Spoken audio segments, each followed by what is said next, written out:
Hello, everyone. Welcome into today's webinar. Excited to have you here. My name is Nick Child. I'm the Director of Client Experience here at Harris Federal Employee Law Firm.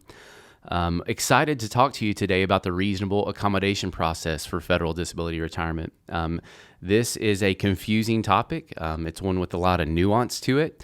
And we have two great people here to talk to you today. Caleb McKinley, who is a Senior Consultation Specialist here at Harris Federal. He's also a certified federal retirement consultant. And Kaylee Conrad, she's a senior federal disability case manager here. And she is also a certified federal retirement consultant.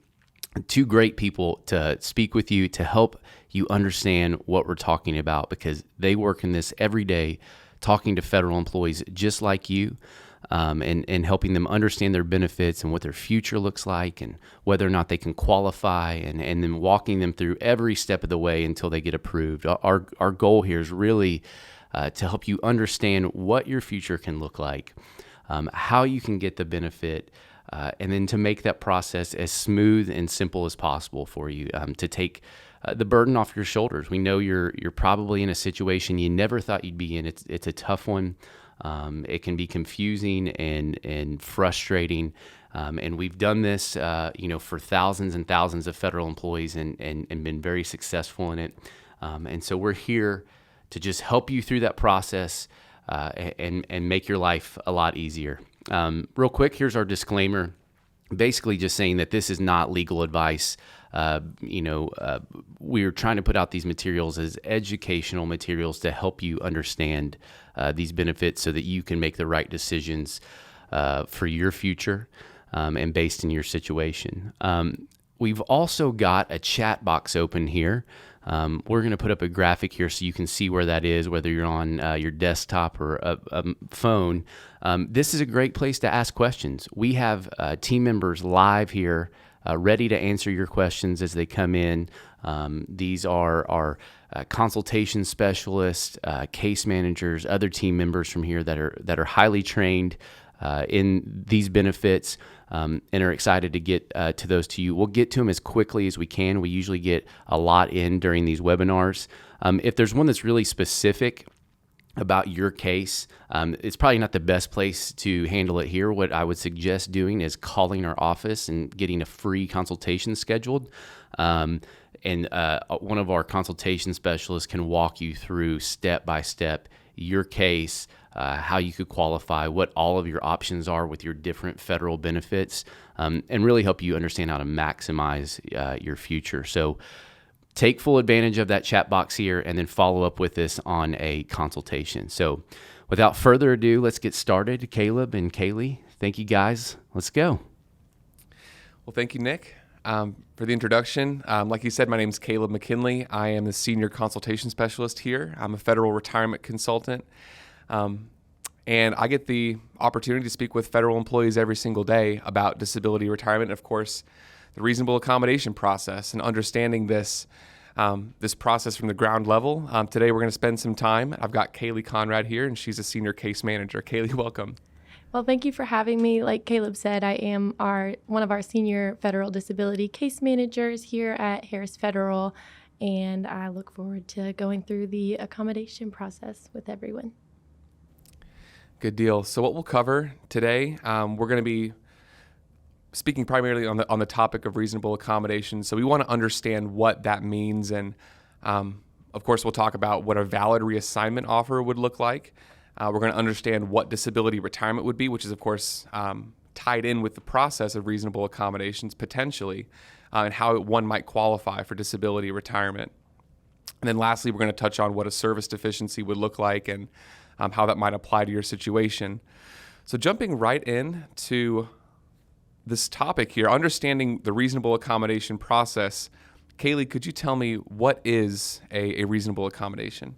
Yeah, so a reasonable accommodation is any change in your job or work environment that would allow you to continue performing all of the essential functions of your job. So some examples of a reasonable accommodation include teleworking, modified equipment such as a standing desk or ergonomic chair, flexible hours, personal space, interpreters, or accessibility devices. That's right. And Oftentimes, a reasonable accommodation is initiated by the employee, and if you're struggling through, if you have any difficulty performing your job, if it's physical in nature, if you do have a very high standard of physical activity, if you're required to lift and walk and push and pull to perform the functions of your job, and you need to make a change, then a reasonable accommodation request is oftentimes the best avenue and your best legal recourse to submit a request within your agency for that change. And like Kaylee said, there's a lot of examples of what this might look like for your specific agency. It is very situational, depending on your occupation and what your job requirements are. And we'll certainly touch on that more throughout this webinar. So getting into the process of requesting a reasonable accommodation for the agency to provide that to the employee, your agency, they would need to exhaust all reasonable accommodation options before you can be approved for federal disability retirement. Now, federal disability retirement is kind of a bigger picture here. That would be if you're unable to perform an essential function of your job. So before you get there, really from the ground level where the rubber meets the road, a reasonable accommodation is where a lot of cases will start. So a federal employee will request either a reasonable accommodation or a reassignment because they're medically unable to perform one of the elements of their job. And those options would need to be exhausted, like I said, before they were to apply for disability retirement. So Kaylee, tell me how that might differ between each agency. Yeah, so you can be offered an accommodation that's not technically valid to OPM. Some of the wrong ways to go about responding to those offers, your response can indicate to OPM that you were uncooperative or decline the offer, which can lead to a denial in your disability retirement case. That's right. So it really is important, very important to be careful, be very mindful about how a reasonable accommodation might impact your case for disability retirement. We've seen a lot of cases that were strengthened or weakened. I mean, really, reasonable accommodations can really be a hinge point for a lot of cases for disability retirement. Now, in order for a federal employee to present a disability retirement application to OPM, they must demonstrate a service deficiency. So what would a typical service deficiency look like in your experience? So a service deficiency is any type of decrease in your performance, attendance, or conduct that is directly caused by your medical condition. So you have to have documentation of your service deficiency through the agency, and some examples of that include an excessive use of leave without pay, poor performance reviews, and certain types of separation. That's right. And depending on where you work and depending on your position within your agency, this can look very different. So a lot of folks have flexible leave. They can be accommodated for working flexible time or even working from home, but that might not be an option everywhere.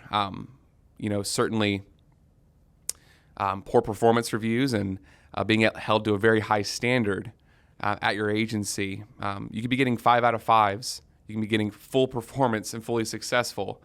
However, if you're still struggling through that, if you're sacrificing your own health to get that job completed, and you are taking excessive leave, then you might qualify here. You might be able to demonstrate a service deficiency. So where would one start? So if one's considering requesting a reasonable accommodation, where would be some resources and some ways for them to initiate that process? So requesting an accommodation does vary by agency. They all have different forms that are required to be completed. A good place to start is to have some type of medical documentation from your medical provider. So generally, your agency will not consider an accommodation request without supporting medical documents. So having your medical provider on your side and providing some restrictions or writing you out of work is always very beneficial. That's right, and I speak with federal employees on a daily basis, and we try to hammer this point home that getting it in writing, getting a letter or medical documentation, appointment reminders or appointment notes, but getting something in writing from a doctor that describes your inability to work, whether that's a limitation, like Kaylee said, or a restriction from your doctor, that is the most useful and most productive way to initiate a process is to start that with documentation from a doctor. Now, once you have that in hand, once you have that letter from your doctor, what would be the next step after you have that? So after you have the letter from your doctor, you'd want to talk to either your supervisor or somebody from your human resource department to let them know that you need an accommodation because of your medical condition. And at that time is when they would give you any forms that are required for you to fill out. That's right. So as you can imagine, we're anticipating that the agency will have questions about your medical conditions, that they're going to require some kind of supporting medical documentation. So again, we're being very proactive. We're anticipating what the agency will look for. And yes, with those specific forms, they will always require that the doctor will fill out their portion as well to certify the fact that you have a medical inability to perform. So a question that I get very often is, what will happen if a reasonable accommodation is not sufficient, if it's not enough to cover what I'm going through, if my health and my medical condition is still struggling in light of a reasonable accommodation, what do I do? And I speak with a lot of folks that would rather leave altogether. They would rather resign or quit than continue working, even with a reasonable accommodation. So Kaylee, how might we help, or what kind of advice would you give a federal employee who's going through this process of reasonable accommodation, but it's still not sufficient, it's not enough to help? So if what you request is approved and it's not enough to allow you to continue working fully in your position, you can always request an additional accommodation. Of course, disability retirement is always a great option as well. So OPM's definition of an accommodation does differ from what is generally considered a reasonable accommodation. Taking a temporary accommodation does not disqualify you from applying for disability retirement either, and you can work in a modified capacity while awaiting for the decision from OPM. That's right. So that brings up a great point that Kaylee said. You are not stuck. If you accept a new position, if you accept anything that's temporary or modified, you can continue to work there, and you can also submit your application and be approved for disability retirement. So you do not have to feel stuck in that reasonable accommodation. And oftentimes those temporary positions are exactly that. They're temporary, and they don't often last. They're not set in stone. There's not a solid agreement there. So it does benefit you to be aware that you would have other options for your career then moving forward, as opposed to working in a position that's not medically compatible. Now, a very common aspect of the reasonable accommodation process is the reassignment search and looking for a different job offer or vacant position within the agency. Again, this process is very case by case, very situational. But Kaylee, what are some common things that you've observed for the clients that you help here? So a lot of times the agency will try and accommodate you in your position prior to doing a reassignment search. There are several factors that play into what OPM considers a valid reassignment, and those are that the position is a vacant existing position, it's at your same pay, grade, and level within your commuting area, and then you have to be qualified for it, and it has to be within your medical restrictions. So sometimes they do offer things that do not meet these criteria, and you have to decline it. If you're very specific in declining for whichever one or multiple of these reasons, then it is still going to be helpful for your disability retirement case. That's right. And it's important to know that there's a distinction between a temporary job modification and a reassignment altogether. And yes, if you were to accept a reassignment, that would change your case. It would change your application for disability retirement as well. So looking at a valid reassignment and what that would look like Kaylee said, it has to be vacant.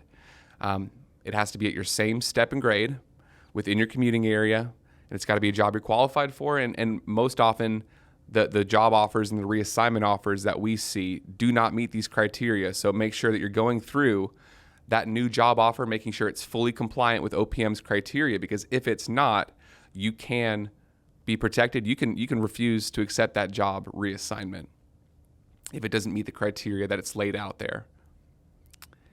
And this brings up another big topic, which is if you have any questions, if you need help reviewing a job offer, if your agency has done a job search within the commuting area or even offered you a job outside of that commuting area, it is best to have a professional review that job offer to determine if it's valid or not. Because again, accepting a different position will automatically withdraw your federal disability retirement application, you will now be forced back to square one.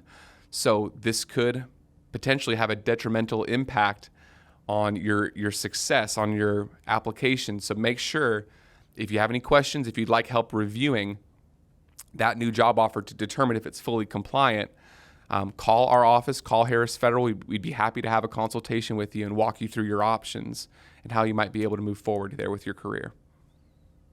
So one thing that my clients do ask me often is, what if you are no longer employed? Either you were separated by the agency or you resigned from your position, and while you were employed, you did not go through the reasonable accommodation process. How does that affect their disability retirement application?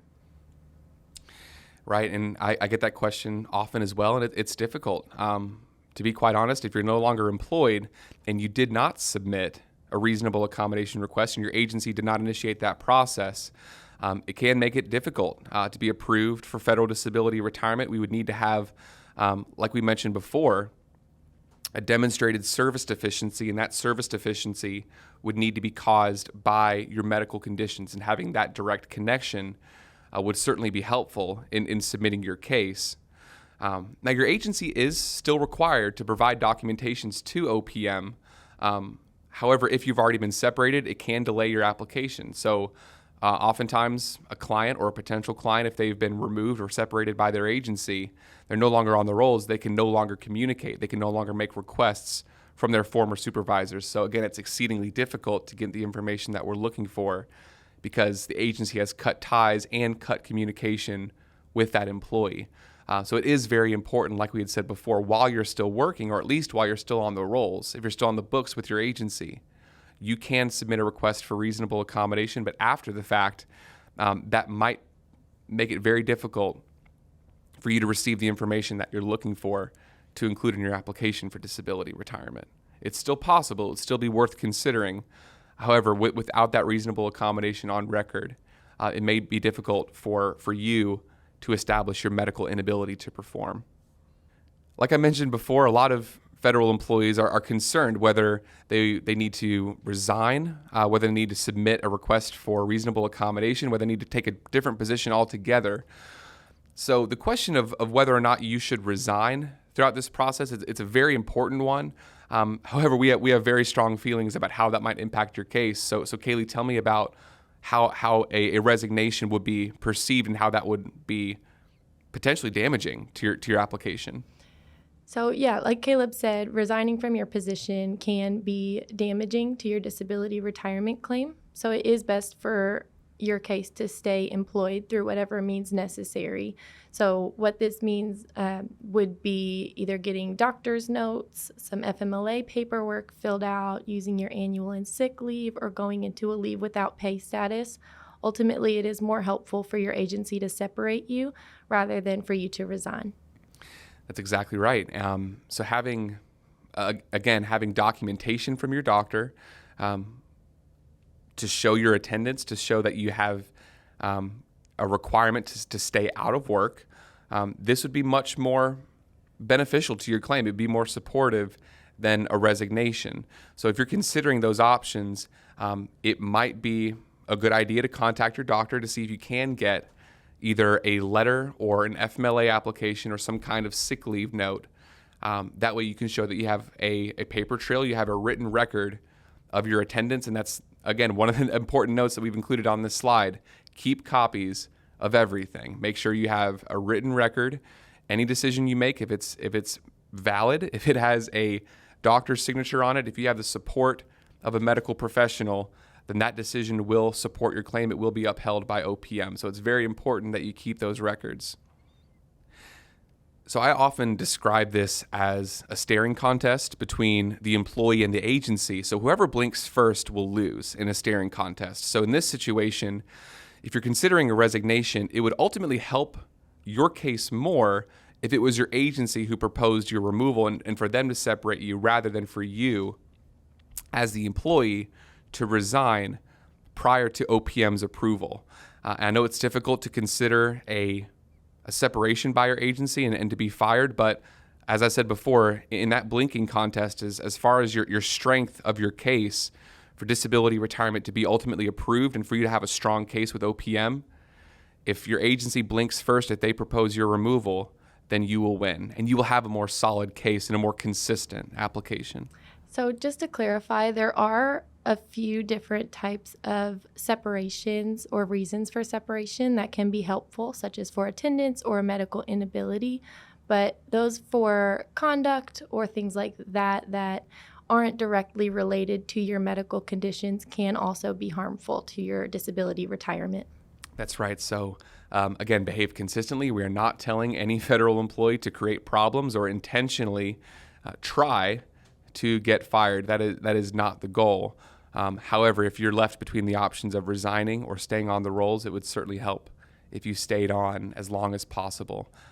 Again, don't create problems. Don't burn any bridges within your agency, because you will require their cooperation further on down the road. Our goal here is to give you some options and give you some key points here, some paths that might be necessary to take in the future.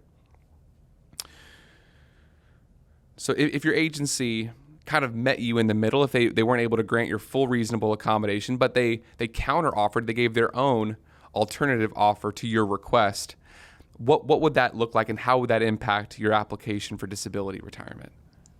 So yeah, the agency can respond to your accommodation request with their own offer, and that is mostly to try and get you to stay working in your position as full capacity as possible. So for the purpose of disability retirement, you should not accept accommodation offers that are outside of your medical conditions and your doctor's restrictions. So for example, if a doctor says you cannot interact with people face-to-face and you request to telework 5 days a week, but the agency offers you only 2 days a week of teleworking, then you should not take that offer because it would go against your medical restrictions. Yes, exactly. And we want our clients and potential clients to understand that once your doctors set those parameters, and if your doctors give you those limitations, then you do have legal protection at that point. And as Kaylee said, if you accept a job offer that is still not honoring your doctor's restrictions, then that would not be helpful. So if your doctor tells you do not be interacting with people face-to-face, if your doctors do not want you to be climbing ladders or running or lifting up to 50 or 75 pounds, even down to the temperature, if they don't want you to be exposed to hot or cold temperatures or no driving, then there are certain limitations that your agency might not be able to accommodate for. And they might try, as Kaylee said, they might try to give you a counteroffer of their own to try to keep you working as best as you can. However, once your doctor sets those limitations, we advise our clients to follow the counsel of their doctors. And so you would still qualify for disability retirement. This would still be your option if your agency only offered you a counter accommodation. So we've been talking about it in general, but Kaylee, I want us to now go into more detail about what disability retirement would mean, and if a reasonable accommodation process, if this leads you here, if you and your agency and your doctors are now leading you towards this direction of applying for disability retirement, what would that look like, and how would that benefit, potentially impact your life? So disability retirement can be a life-changing benefit for a lot of people, and we're going to touch on the monthly annuity, work in the private sector, creditable years of service, and health and life insurance over the next few slides. So Caleb, can you go into a little bit more detail about that monthly annuity? Yes. So this is one of the most common questions that I get, and how much does this disability retirement benefit? How much does it pay me, and how much will I receive if I'm approved by OPM? Now, for the first year, any federal employee who's approved is going to receive 60% of their high 3 average. And this is the same rate, this is the same number for any federal employee. So your high 3 average is really going to determine how to calculate how this benefit is going to be paying you. But for the first year, whenever you're paid 60%, that will drop to 40%, but you'll receive 40% of your high 3 every year following until you turn 62. So regardless of your age, you're going to be in this disability retirement system for the remainder of your time until you reach age 62. This could have an exponential impact. This could be a life-changing amount of money that a federal employee would stand to gain. And a lot of folks are afraid. A lot of folks that are at risk of losing their position is afraid of losing their pay as well. But I want you to understand that you will still have a sizable financial foundation for you to move forward. You'll still collect, like I said, 60% for the first year, then 40% every year after. So this is a substantial amount of money that you'll collect. You will not drop all the way back down to zero. Now, this is taxable income, so it's not tax-free. It is still subject to federal tax depending on your age. And you also have elections. You have choices to keep your life insurance and or your health insurance. You can also choose a surviving spouse to receive your benefit if you were to pass away. So you have the options there. So again, just the rough numbers for everybody, 60% then 40%. And you have more elections, you have more choices to tailor it to your situation and your family.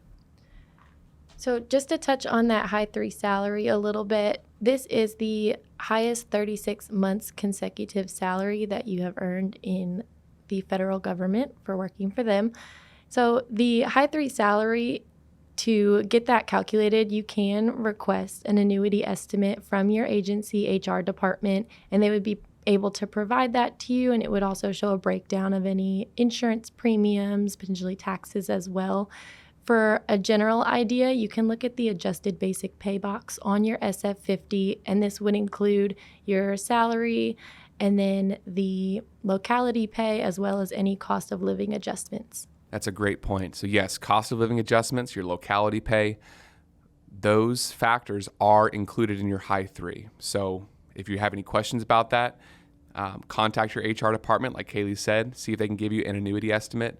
It will break down how disability retirement will pay you and certainly what your high 3 would be at the time of your separation. So what we've done here is we've put together a visual just to help understand what the disability retirement payments, how those might impact you moving forward. And again, this is a long-term benefit from your current age until you turn 62 years old. This benefit is going to continue to be payable. So once you have your high 3 average, once you understand 100% of what your high 3 will be, as we said before, 60% of your high 3 is what OPM will pay you, whether you're working or not.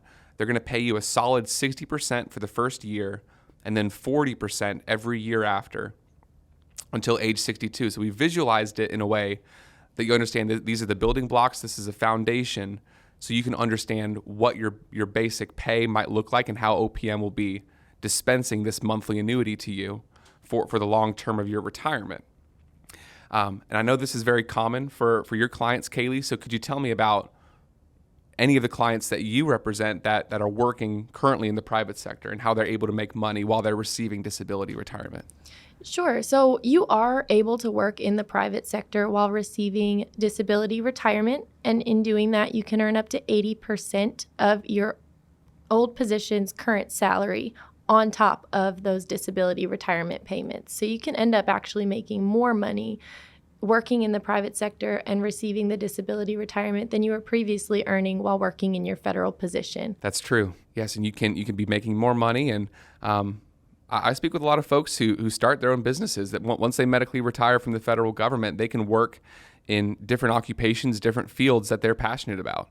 A lot of them become teachers or realtors, or they work from home. They work for a friend or a family member. And so what we're establishing there for the federal employees that we represent in a disability retirement case is not that they're completely enabled or disabled from working. We only establish an occupational disability, not a total disability.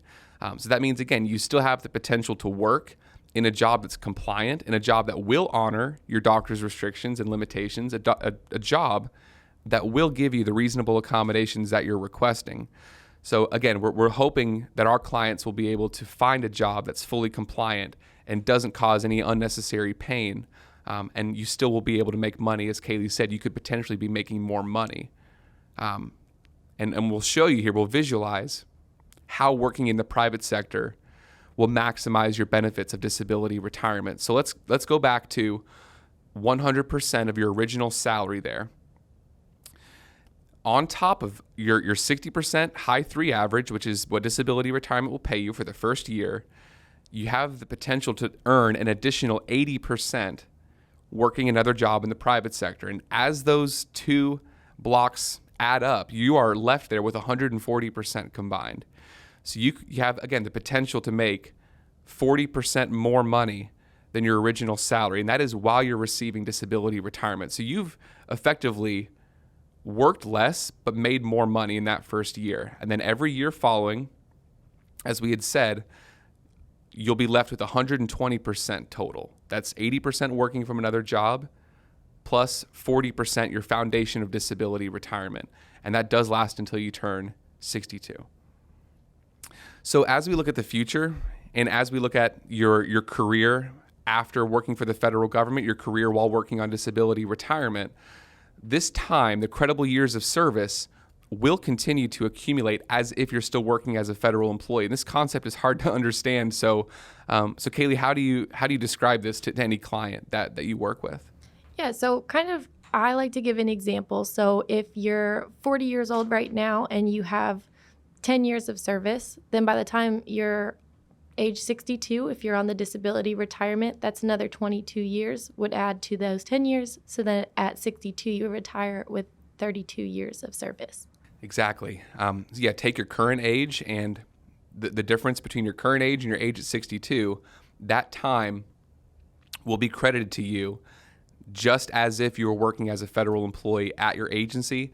And this does include your special provisions. So if you're a law enforcement officer or a federal firefighter, air traffic controller, if you have special retirement provisions, those will be given to you as well. So the special rates for your years of service, those will be calculated as if you're still working in that agency. So this is, again, a cumulative benefit. It does accumulate year after year. And it does add on, as Kaylee said, to the pre-existing credible years of service that you have. So if you have 10, 20, 30 years of service already under your belt, that time gets locked in, and then moving forward, the clock keeps ticking on your federal service. So one really important thing to remember when considering your retirement pension is that even if you're on the disability retirement and you're accruing those years of service, they do add to what you're going to get with your pension. So for example, if you have more than 20 years of service at age 62, when you switch over to your regular retirement, your pension will be calculated not from 1%, but from 1.1%. So you would earn slightly more. And then in addition to earning years of service, you're actually able to continue to receive health and life insurance benefits through your agency while receiving disability retirement, even if the agency took you off those benefits prior. That's right. And with that, you are still paying your employee portion for the health insurance rate. So you're not going to be paying your entire portion. So OPM will cover the government's portion. They're going to pay the same rate that your employer paid, your agency paid, so that you can continue to keep your health and life insurance while you're on the disability retirement benefit at the same rates as you paid before, which is another great benefit for yourself, for any dependents that you have, any spouse or family members. Your health and life insurance is a very important thing for you to retain, and we want to help you keep that. And for our clients, we advocate, and I know Kaylee does this on a daily basis, but we help maximize their benefits so that you don't leave any of your options on the table, that you don't leave this insurance behind you whenever you do retire. So we will help you fill out any necessary form, any application that needs to be submitted to your agency or to OPM. We can help so that way you do not lose your health and life insurance benefits after you retire from your agency. So now we have a working understanding of what disability retirement would offer you and what the benefit would be if you're approved. Let's go back and kind of tie up this webinar by talking about qualifying for disability retirement and working in reasonable accommodations in our previous discussion to how one might qualify for disability retirement. So Kaylee, I know we talked about some different kinds of reasonable accommodations and what changes could be made to your working conditions, but what medical conditions do we often see that cause that medical inability to perform or necessitate a reasonable accommodation request? We see a lot of different medical conditions. They can be physical or mental health conditions, and they do not have to be caused by your employment in order for you to be eligible for disability retirement. That's right. And those conditions, they can be, mental, physical, emotional. We see a lot of clients who have been diagnosed with diseases like diabetes and cancer. Of course, they've had traumatic injuries, orthopedic injuries like a knee tear, rotator cuff tear, back injuries, and of course, for mental health conditions, we see anxiety, depression, PTSD, stress. So there's a multitude of different conditions that would qualify you. So you'd be really surprised at what types of medical conditions that OPM has, in fact, approved for disability retirement. And these are certain conditions that were, again, traumatic, that they've happened on a certain date, or through wear and tear, through years and years of working and degeneration over time, the medical conditions got to a certain point where it became disabling and that federal employee was no longer able to work. Exactly. And like I mentioned, and Caleb mentioned as well, the conditions do not have to be caused by your employment. We just have to be able to show that your conditions either arose or worsened during your federal service. That's right. So these can be pre-existing. They can be long-term, and they can be pre-existing. So it doesn't have to be caused or even diagnosed during your period of employment, but we must show that it has worsened and that it has risen to the level of disability while you were working as a federal employee and not after you resigned or after you retired. So again, it's very important to have proper medical documentation, to have notes from doctors, and of course, a reasonable accommodation on record within your agency first. That way you can demonstrate to OPM that your medical condition has become disabling, whether it was pre-existing or not, or on the job or off the job. But that medical condition, whether that's mental or physical, it had a marked and tangible impact on your ability to perform your job.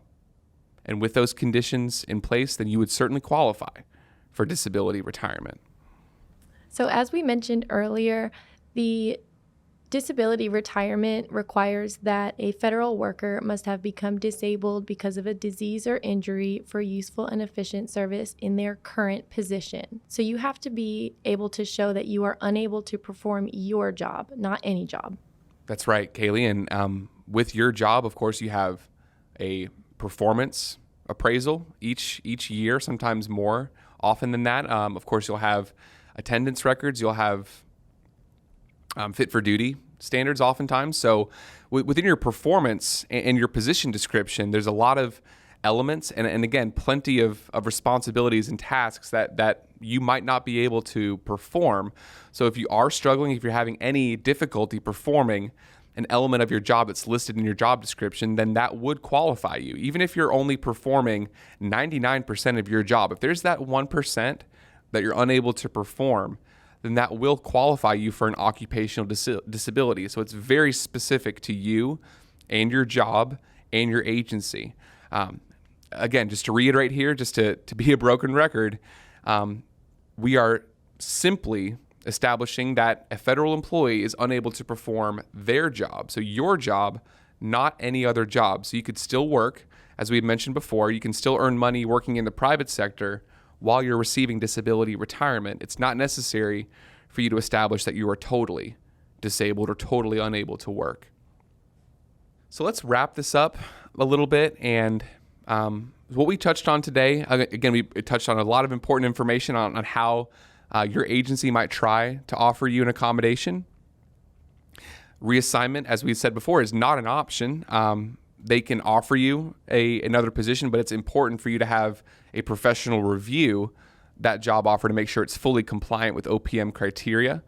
Your medical conditions, they don't have to be work-related. They don't have to be on the job, although they do have to be demonstrated to have an impact on your ability to do your job. So the relationship now is working in the opposite direction. And with the graph that we put together, we showed that the disability retirement can provide a secure monthly income, again, a life-changing, substantial amount of money, so that you don't fall all the way back down to rock bottom. You are still provided for. You have a good, stable financial security moving forward, and you can work on top of that. You've got the options to work in the private sector while you're receiving disability retirement benefits, which include your health and life insurance. You get to keep those for yourself and any family members who are currently covered. Well, thank you so much, Caleb. This has been very informative for all of us, and we are still here to answer your questions. So feel free to send them over in the chat on the side there, or call our office if you have anything very specific to you or your case, or you don't want to send it out in this chat for everyone to see. We are happy to answer your calls and emails and messages and everything through our website. So feel free to check that out.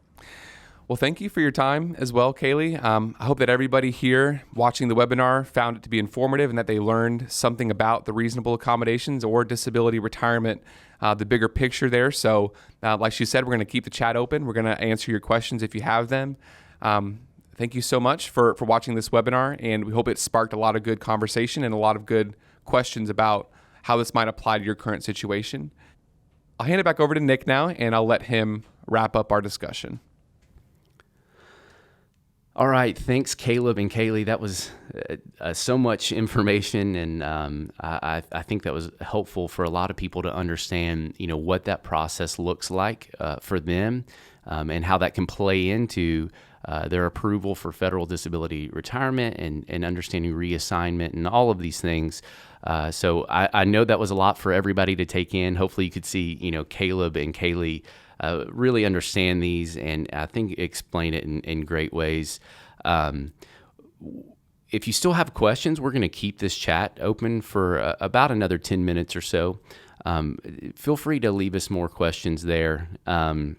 We'll keep answering them. If the webinar ends, like I said before, give our office a call, schedule a free consultation. It's honestly really simple. There's no strings attached. One of our consultation specialists just walks you through all of your options based on your situation, and it couldn't be any easier. So I would highly suggest doing that. The other thing I want to let you know is, on top of doing these webinars at least twice a month, we also post tons of content on our blog on our website and also our YouTube channel. We have tons of videos just like this, shorter form videos, FAQ questions, all of that good stuff. So make sure you check that out. You can just search Harris Federal on YouTube and you'll find our channel that way. We really appreciate you taking the time out of your day to be here with us. We know you got a lot going on. There's a lot happening in life right now, and we're glad that you were able to learn a little bit today. And like I said, we are here for you. That's what we do day in and day out. And we just want to provide more and more value to you to help you find a more secure future in your retirement. And we think federal disability retirement is a great way to do that. With that being said, we really appreciate it, and we look forward to you being here with us next time. Thanks.